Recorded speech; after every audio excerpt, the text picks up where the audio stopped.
우리가 예수님의 비유에 대해서 계속 말씀을 배우고 있습니다. 오늘 본문은 우리가 잘 아는 등불 비유인데요. 등불 비유. 그런데 우리가 잘 아는 말씀이고 굉장히 쉬운 말씀인 것 같은데 이 말씀이 생각보다 쉽지가 않습니다. 알 듯 하면서도 모르겠고 쉬운 듯 하면서도 어려운데요. 백문이 불여일견이라. 제가 오늘 도구를 가지고 왔는데 제가 온세대 예배를 하다 보니 뭔가 자꾸 보여주고 싶은 마음이 발동을 해서 도구를 가지고 왔는데요. 이 도구로 설명을 드릴게요. 자, 여기 등불이 있어요. 이게 등불입니다. 사실 이거는 이제 저희 교육자들이 새벽에 우리 성도님들 기도 제목 보는 스탠드인데, 이제 일단 등불이라고 치시고, 지금은 호롱 등불이 없잖아요. 그래서 등불이라 치시고, 자, 예수님이 뭐라 말씀하셨어요?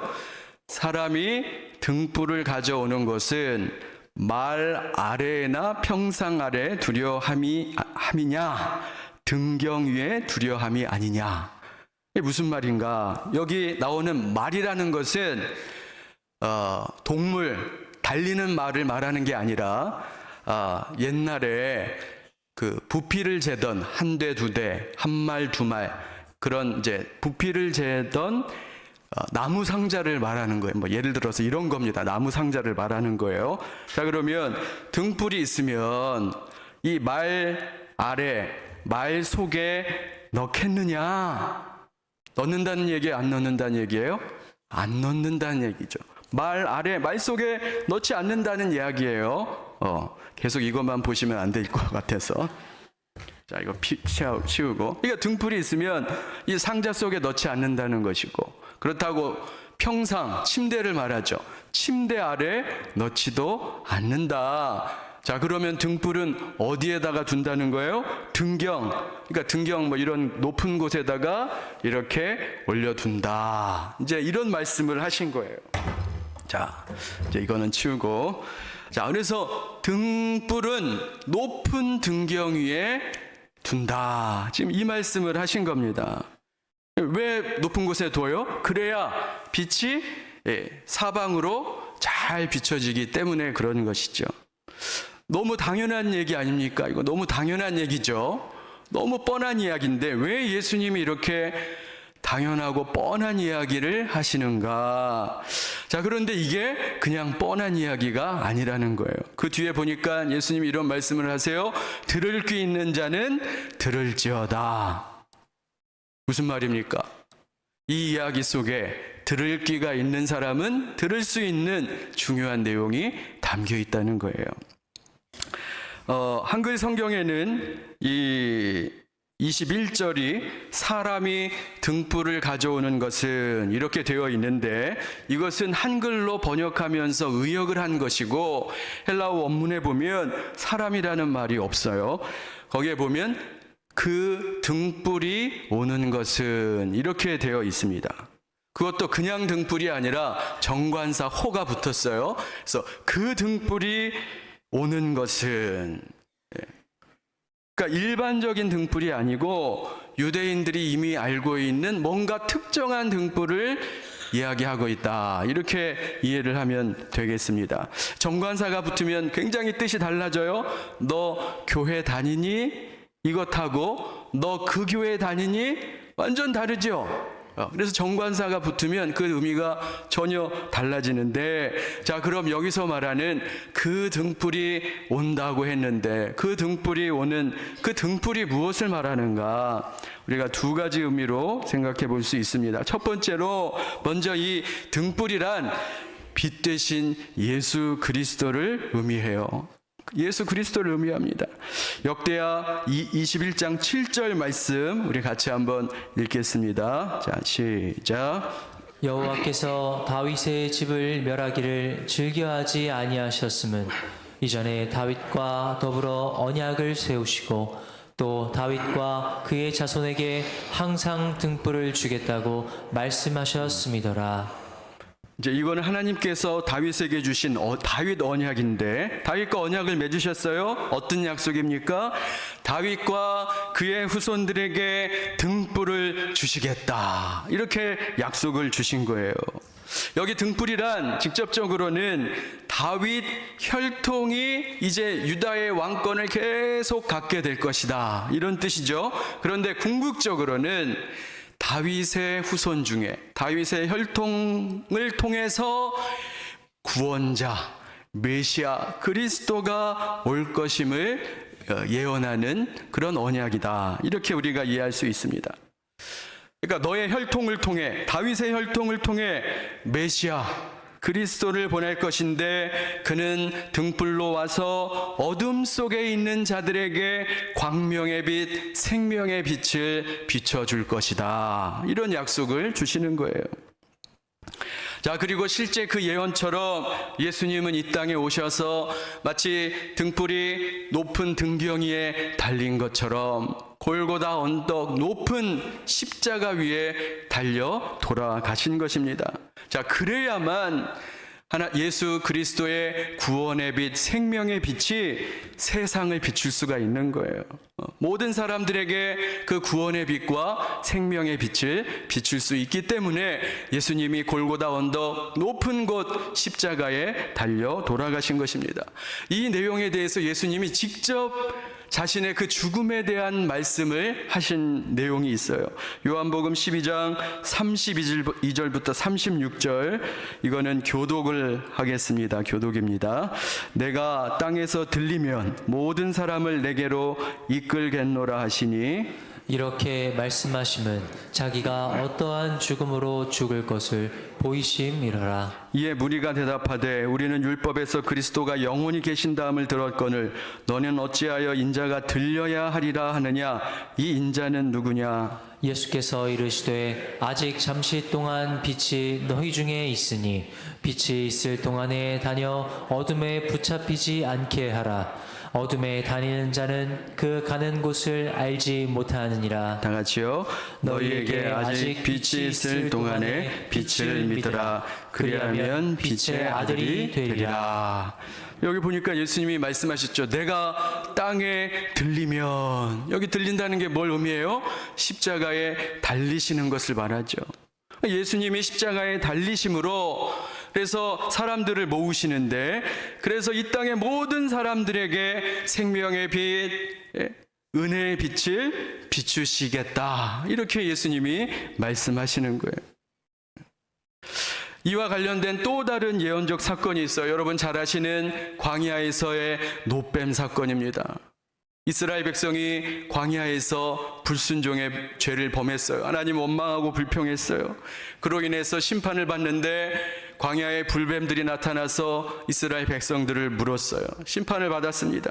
그때 하나님께서 구원을 베푸시는데요, 모세를 통해 놋뱀을 만들어서 장대에 높이 매달게 하세요.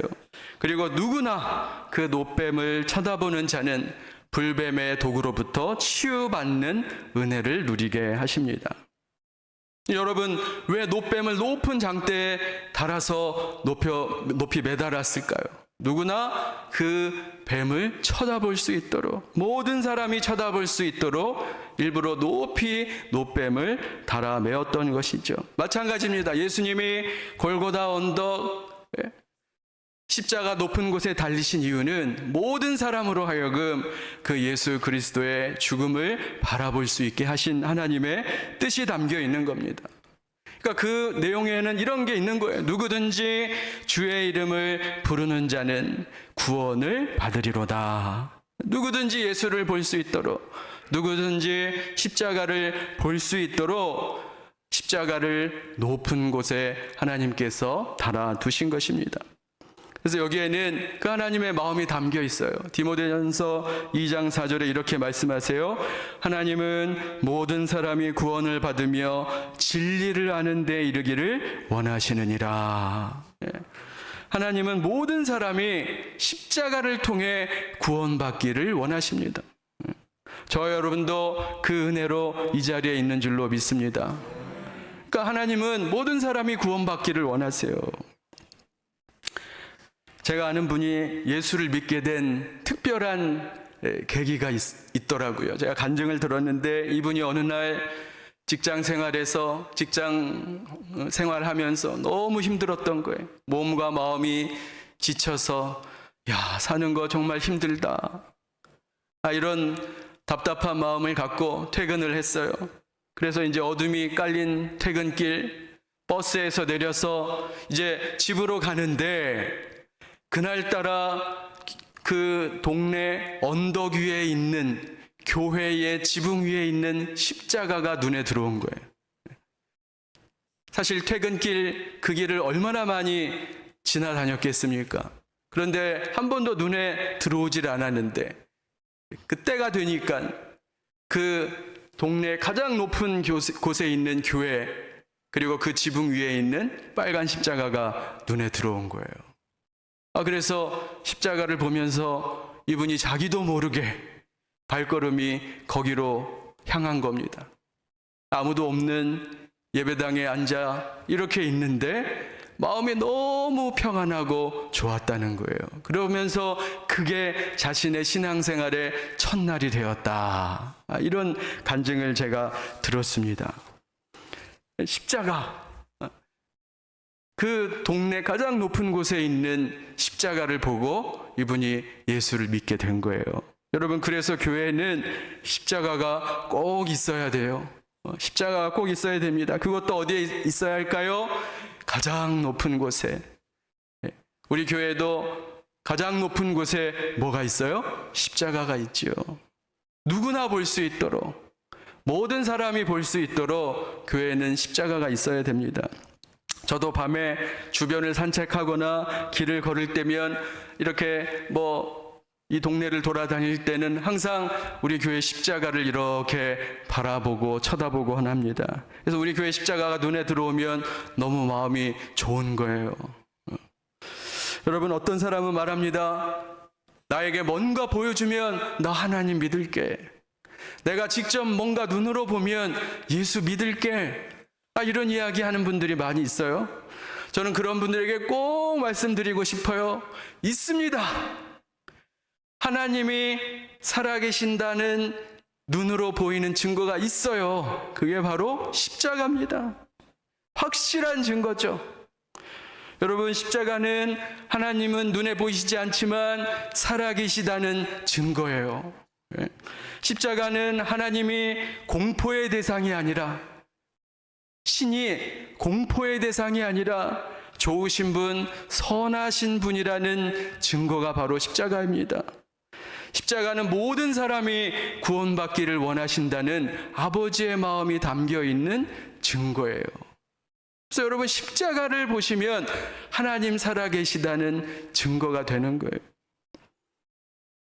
저와 여러분에게 하나님께서 이 십자가를 통해 당신의 사랑을 확증해 주신 줄로 믿습니다. 그래서 이 등불이라는 것, 높은 등경 위에 두어야 한다는 이 등불은 예수 그리스도를 의미하는 거예요. 둘째로, 등불은 그 빛이신 예수를 영접한 저와 여러분이 되기도 합니다. 22절 말씀 같이 한번 읽겠습니다. 자, 시작. 드러내려 하지 않고는 숨긴 것이 없고 나타내려 하지 않고는 감추인 것이 없느니라. 굉장히 어려운데 어쨌거나 사도 바울이 이런 설명을 하고 있어요. 에베소서 5장 8절 9절입니다. 제가 읽어드릴게요. 너희가 전에는 어둠이더니 이제는 주 안에서 빛이라. 빛의 자녀들처럼 행하라. 빛의 열매는 모든 착함과 의로움과 진실함에 있느니라. 저와 여러분은 원래 어둠에 속한 자들이었어요. 우리에겐 빛이 없었습니다. 암흑 속에 있었던 사람들이에요. 그런데 예수님이 우리에게 빛으로 찾아오신 거예요. 그리고 우리는 빛의 자녀들이 되었습니다. 자, 그런데 우리가 그래서 그 빛을 받았어요. 우리 안에 그리스도의 영이 임하고 예수의 영이 임해서 우리는 빛의 자녀들이 되었습니다. 그런데 그 주신 빛은 내 속에 그냥 품고 있으라고 주신 것이 아니라는 거예요. 아까 22절의 말씀은 뭐냐면 숨기기 위해서 감추인 것이 아니라는 거예요. 우리에게 주신 빛은 감추라고 주신 것이 아니고 드러내라고 주신 것이라는 겁니다. 예, 나타내야 된다는 거예요. 여러분, 복음은 뭐냐? 내가 개인적으로 소유하라고 주신 것이 아니에요. 복음은 나누라고 주신 겁니다. 사용하라고 주신 거예요. 달란트를 주신 이유는 땅에 묻으라고 주신 게 아니죠. 나누고 베풀고 장사하고 사용하라고 우리에게 복음을 주셨다는 것입니다. 그래서 여러분, 우리 안에 예수가 있으면, 우리 안에 예수의 빛이 있으면 반드시 드러나야 한다는 거예요. 왜냐하면 빛은 감출 수 없기 때문에. 빛은 반드시 드러나야 한다는 것입니다. 여러분, 세상에 숨길 수 없는 게 두 가지가 있대요. 두 가지가 뭔지 아세요? 재채기와 사랑이랍니다. 여러분, 재채기 숨길 수 있어요, 없어요? 여러분, 재채기 날려고 하는 그 코에 간질간질한 순간 아시죠? 네. 자, 그런데 그 재채기를 참을 수 있는 분 계세요? 한 사람도 없어요. 재채기가 발동에 걸리면 반드시 이게 터져 나와야 됩니다. 그래야 시원하고 이게 안정을 찾죠. 그러니까 재채기는 숨길 수가 없대요. 또 사랑도 숨길 수가 없대요. 청년들이 사랑에 빠지면 숨길 수가 없어요. 이렇게 얼굴에 나타납니다. 우리 자매들은 얼굴이 사랑에 빠지면 예뻐져요. 얼굴이 환해지고 달덩이 같아져요. 우리 형제들이, 남자가 사랑에 빠지면 행동이 달라져요. 안 하던 샤워를 하루에 2번씩 하고, 몸에다가 향수를 뿌리고, 거울을 쳐다보고, 이렇게 티가 나게 되어 있다는 겁니다. 믿음도 마찬가지라는 거예요. 우리가 우리 안에 예수가 있고 예수의 빛이 있으면 그것은 반드시 드러나고 나타날 수밖에 없다. 이것을 예수님이 말씀하고 있는 것입니다. 여러분, 정말로 그래요. 이렇게 보면 예수 믿는 사람은 티가 나요. 티가 날 수밖에 없어요. 이름부터 다릅니다. 하나님의 사람 하민이, 하나님의 사람 하민이. 우리 여기 장로님이 앉아 계시지만 창조의 하나님 창하. 그 이름부터 다른 거예요. 우리 새로 등록한 분 중에 방도마 교우도 있어요. 도마. 이거 누가 들어도 크리스찬이잖아요. 그러니까 사용하는 이름만 들어도 교회 믿는 사람이구나 티가 나는 거죠. 사용하는 말만 들어도 믿는 사람은 다릅니다. 티가 나게 되어 있어요. 여러분, 우리가 사용하는 말, 여러분, 일요일이란 말 우리 쓰지 않죠? 뭐라고 불러요? 주일이라고 하죠. 주일이란 말을 쓰는 사람 들으면 저 사람 믿는 사람이구나 금방 알게 됐죠. 또 우리가 많이 쓰는 말, 감사라는 말은 사실은 범용적인 말이지만 믿는 사람이 많이 쓰는 말이에요. 감사, 축복, 은혜, 이거 다 예수 믿는 사람이 쓰는 말입니다. 그러니까 이렇게 말에서도 예수 믿는 것이 티가 날 수밖에 없는 거예요. 물론 말만 그렇게 하고 삶은 이기적이고 무례하면은 안 되겠죠. 그러니까 좋은 의미에서 우리는 우리 삶 속에 예수 믿는 티가 많이 나야 할 줄로 믿습니다. 그거예요. 우리 안에 예수의 빛이 있으면, 예수의 생명이 있으면 반드시 그것이 나타나야 한다는 것입니다. 여러분, 그렇잖아요. 내가 좋은 맛집만 알아도 다른 사람에게 알려주고 싶잖아요. 말해주고 싶잖아요. 좋은 정보만 있어도 다른 사람에게 말해주고 싶은 마음이 우리에게 간절한데, 우리 안석현 목사님이 저에게 몇 번을 얘기했는지 몰라요. 목사님, 용인에 가면 우리나라에서 최고로 맛있는 피자집이 있어요. 그러면서 이름을 알려주는데 이름이 하도 어려워서 제가 기억을 못하겠어요. 무슨 파파라고 하는 그런 식당이 있다고 하는데, 하도 여러 번 얘기를 해서 제가 용인 지나가면 꼭 한번 들려봐야지 이렇게 마음을 먹고 있습니다. 그러니까 내가 맛있는 식당만 알아도 다른 사람에게 알려주고 싶고 전해주고 싶은 게 우리의 마음인데, 우리 안에 예수의 빛이 있고 예수의 생명이 있는데, 그렇다면 다른 사람에게 알려주고 싶고 말해주고 싶은 것이 당연한 것 아닙니까? 세상에 그 사실을 알려주고 싶은 거예요. 내가 만난 예수, 내가 경험한 예수, 내가 받은 은혜, 그것을 세상에 알려주고 싶은 겁니다. 저도 처음 예수님 영접했을 때, 제가 대학 때 종교 생활하다가 예수님 인격적으로 만나서 얼마나 마음이 뜨거웠는지 그때는 정말 열심히 있었어요. 솔직히 지금은 그때 비하면 한참 모자랍니다. 그래서 내가 만난 예수를 사람들에게 알리고 싶은 거예요. 그래서 대학 캠퍼스 안에서 전도를 하고 우리 교회 청년들과 길거리에서 버스킹이라고 하죠.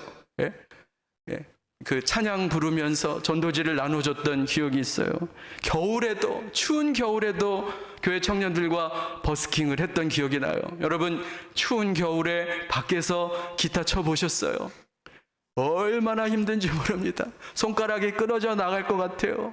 그런데 그 언손을 호호 불어가면서 녹여가면서 찬양을 소리 높여 했던 기억이 납니다. 이번 주부터 우리 목요전도 다시 시작하는데요. 우리 목요전도대가 얼마나 열심히 사역하는지 몰라요. 우리 교회가 지금 거점 전도라는 걸 합니다. 중요한 포인트에 이렇게 장소를 마련하고 거기서 작은 선물과 전도지를 준비해요. 그리고 커피와 차를 준비해서 지나가는 사람들에게 열심히 전도지를 나누고 또 복음 증거를 하고 있습니다.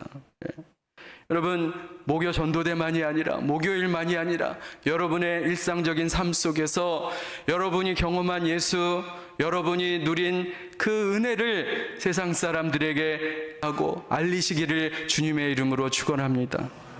그게 복된 삶이에요. 내가 경험한 예수, 내가 만난 예수, 그 빛을 세상에 전해야 된다는 거예요. 구체적으로 그러면 우리가 어떻게, 입으로도 전하지만 우리의 삶으로 전할 때 어떻게 예수의 빛을 나타낼 수 있는가? 우리가 잘 아는 마태복음 5장 16절에 예수님이 이런 말씀을 하셨어요. 같이 읽겠습니다. 자, 시작. 이같이 너희 빛이 사람 앞에 비치게 하여 그들로 너희 착한 행실을 보고 하늘에 계신 너희 아버지께 영광을 돌리게 하라. 여기 보니까 착한 행실로 너희 아버지께 영광을 돌리라. 여러분, 착한 행실로 우리의 빛을 세상에 비춘다는 거예요. 그럼 여러분, 착한 행실이 뭡니까? 여러 가지가 있겠지만 저는 두 가지라고 생각해요. 희생과 겸손입니다. 희생과 겸손. 물론 쉽지 않아요. 여러분, 희생하면 세상에서 손해봅니다. 그러나 그렇게라도 예수님이 증거될 수 있다면 손해보시기 바랍니다. 우리가 세상에서 겸손하면 바보 취급을 당할 수 있어요. 그러나 그렇게 해서라도 예수님이 증거될 수 있다면 바보 취급 당해야 하는 거예요. 그래야 하나님이 영광 받으시고 예수님이 증거된다. 그래서 예수님이 증거될 수만 있다면, 그래서 한 영혼이 구원받아 주께로 돌아올 수만 있다면 그것이 하나님이 가장 기뻐하시는 일인 줄로 믿습니다. 여러분, 그렇게 내가 손해보고요, 희생하고 겸손해서 손해보고 바보 취급 이 세상에서 당할 수 있지만 언젠가 때가 되면 하나님께서 반드시 그 손해, 그 부끄러움 다시 채워주실 줄로 믿습니다. 그런 믿음이 우리에게는 있는 거예요. 내가 실력이 없어서, 내가 정말 바보여서 바보같이 사는 게 아니라, 우리가 바보같이 살면 하나님이 다 그거 부끄러움 채워주시고 갚아주신다. 이런 믿음이 있기 때문에 우리가 희생하고 겸손하는 것입니다. 이제 말씀을 맺고자 합니다. 어제가 무슨 날이었어요? 3.1절이었죠. 우리 일제 강점 시대에 정말 신앙인으로서 글로 한거했던 민족 시인 윤동주님의 아름다운 시가 있는데 한 편 소개해 드릴게요. 초한대라는 시입니다. 초한대. 제가 읽어 드릴게요. 초한대. 내 방에 품긴 향내를 맡는다. 광명의 제단이 무너지기 전 나는 깨끗한 재물을 보았다. 염소의 갈비뼈 같은 그의 몸, 그의 생명인 심지까지 백옥 같은 눈물과 피를 흘려 불살려 버린다. 그리고도 책상머리에 아롱거리며 선녀처럼 촛불은 춤을 춘다. 매를 본 꿩이 도망하듯이 암흑이 창구멍으로 도망한 나의 방에 품긴 재물의 위대한 향내를 맛보노라. 이런 시예요. 정말 저 이 시를 보면서 진짜 기가 막히다. 어떻게 그 가느다란 초 한 대를 보면서 예수님을 연상하고 예수님을 묘사했을까? 그러니까 지금 시인은 예수님을 초 한 대, 촛불 하나로 묘사하고 있는 거예요. 백옥 같은 눈물과 피를 흘려, 백옥 같은 눈물과 피를 흘려 그 촛불을 밝히는 거예요. 그런데 그 촛불이 켜지는 순간 방에 있던 어둠이 물러가는 겁니다. 어둠이 물러가는데 어떻게 물러가는가? 마치 매를 본 꿩이 도망하듯이 어둠이 도망간다. 여러분, 어둠이란 게 뭘 말해요? 인생의 절망을 말하죠. 낙심을 말합니다. 죽음을 말하고 우리가 받아야 될 형벌을 의미하는 거예요.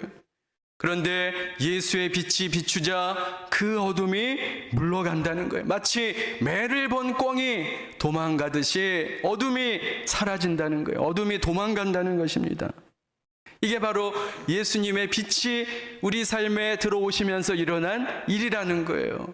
내 안에 예수의 빛이 들어오자 내 안에 있던 더럽고 어두운 것들이 물러가게 되었다.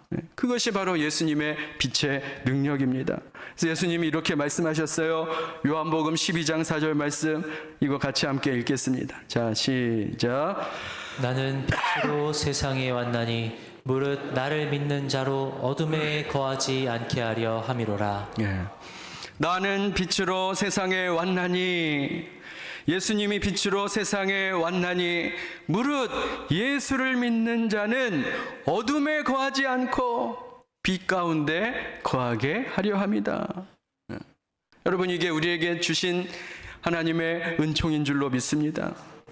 여러분, 지금 혹시라도 지금 여기 계신 분들 중에 어둠 가운데 계신 분이 있다면, 그래서 모든 게 절망이고 모든 게 낙심이고 살고 싶지 않고 다 포기하고 싶은 마음이 있다면 이 말씀을 꼭 기억하세요. 예수님은 이 땅에 빛으로 오셨어요. 생명의 빛을 주시기 원합니다. 무릇 예수를 믿는 자는 어둠에 거하지 않게 되리라. 빛 대신 예수를 믿으시기 바랍니다. 예수를 영접하세요. 그러면 그 빛이신 예수님이 여러분 안에 내주하시면서 여러분 안에 있던 온갖 낙심과 절망과 그런 모든 어두움들을 몰아내실 줄로 믿습니다. 그리고 만약에 여러분이 이 은혜를 이미 누리셨다면, 내 안에 예수의 빛이 있다고 여러분이 확실히 믿으시고 경험하셨다면 그것을 혼자 품고 계지 마시고 다른 사람들에게 전하시기 바라요. 나타내시기 바랍니다. 내가 받은 은혜, 내가 받은 소망, 내가 받은 사랑을 티를 내셔야 돼요. 세상을 향해서 내가 예수 믿는 자입니다. 내 안에 예수의 빛이 있습니다. 입술로, 삶으로 전도하시기 바랍니다.